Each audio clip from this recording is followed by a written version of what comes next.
4.6, c'est exactement la même chose, mais spécifiquement pour l'utilisation de l'automobile. Donc, autre déduction possible, un employé qui, pendant ses déplacements, prend sa propre voiture. Donc là, on ne parle plus de l'hébergement, les repas, c'est réglé. Je ne parle plus des moyens de transport, on les a tous réglés tantôt. Je parle spécifiquement d'un employé qui dit, je prends mon auto, m'en vais à Jonquière pendant 4 jours, je viraille, je reviens. Est-ce qu'il s'est appauvri? Est-ce qu'il s'est appauvri? Bien sûr. Donc, il aura droit à une déduction. Toutes les conditions sont les mêmes. C'est les mêmes conditions. Pareil, je ne les relis pas. Le fameux tableau, là, n'a pas reçu d'allocation non imposable. Donc, est-ce que tu as été dédommagé pour tes dépenses auto? As-tu reçu une allocation? Si oui, est-ce qu'elle était imposable? C'est ce qui va dicter si tu peux déduire tes dépenses auto. Il y a une chose de différente, puis c'est pour ça qu'on en fait un point distinct. Une seule chose de différente. Mets-moi un chiffre là-dessus. Comment tu vas quantifier l'appauvrissement d'un employé qui a pris son auto personnel pendant 5 jours pour aller à Jonquière, virailler puis revenir? On est tous d'accord que c'est déductible. Le concept, ça va. Mais il faut être pratico-pratique maintenant. Mets un chiffre là-dessus. Dans le rapport d'impôt, on déduit combien? Pas de facture, là. On ne peut pas dire garde tes factures d'hôtel, garde tes factures de restaurant, garde tes factures de train, ça va bien, là, on le sait comment tu t'es appauvri. Tu t'es appauvri de combien quand tu prends ton auto personnel pour ce genre de déplacement-là? Le législateur, il a tranché, mais juste pour discuter, là, même si en faisant semblant qu'on aide le législateur, qu'est-ce qu'il aurait pu, comment vous auriez procédé, vous, pour essayer de quantifier ça?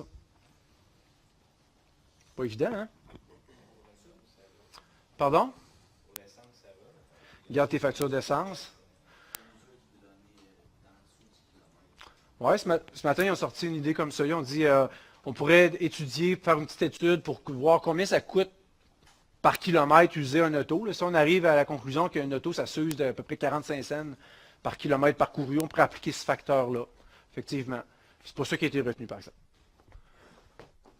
Ce qui a été retenu pour quantifier la dépense, c'est on vous demande de faire la liste de tout ce que vous a coûté votre voiture dans l'année. Donc, on va vous demander de cumuler toutes vos dépenses reliées à votre automobile dans l'année. Ça, là, ça couvre vraiment tout, là. Donc, ton immatriculation, ton permis de conduire, assurance, essence, changement d'huile, tes réparations, tes frais de location, si tu es locataire de ton auto. Si tu es propriétaire de ton auto, tu vas même pouvoir prendre un amortissement sur le coût de ton véhicule. Puis si tu es propriétaire de ton véhicule, étant donné que tu l'as acheté, tu as sûrement une dette. Tu as sûrement un emprunt. Si tu as un emprunt, tu fais des paiements. Si tu fais des paiements, tu payes de l'intérêt. Tu vas même pouvoir déduire entrer dans la liste des dépenses des intérêts qui sont déductibles. Des intérêts sur l'emprunt automobile. Donc, admettons que tout ça donne un chiffre de 10 000 $. Votre auto vous a coûté 10 000 $ dans l'année. Est-ce que ce serait logique que vous puissiez déduire le 10 000 $ au complet? Ben non. Là-dedans, il y a du kilométrage qui a été fait pour des fins personnelles. Tes vacances d'été sont là-dedans, tes déplacements de fin de semaine sont là-dedans. L'auto n'a pas juste servi pour l'emploi. Donc, on va fractionner ça par une fraction qui est en vert à l'écran, qui est représentée par le kilométrage que tu as parcouru dans l'année pour les fins de ton emploi sur le kilométrage total.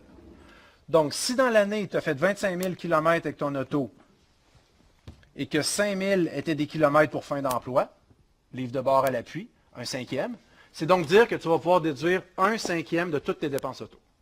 Un cinquième de 10 000. Donc, dans ce cas-ci, on arriverait à 2 000 de déduction.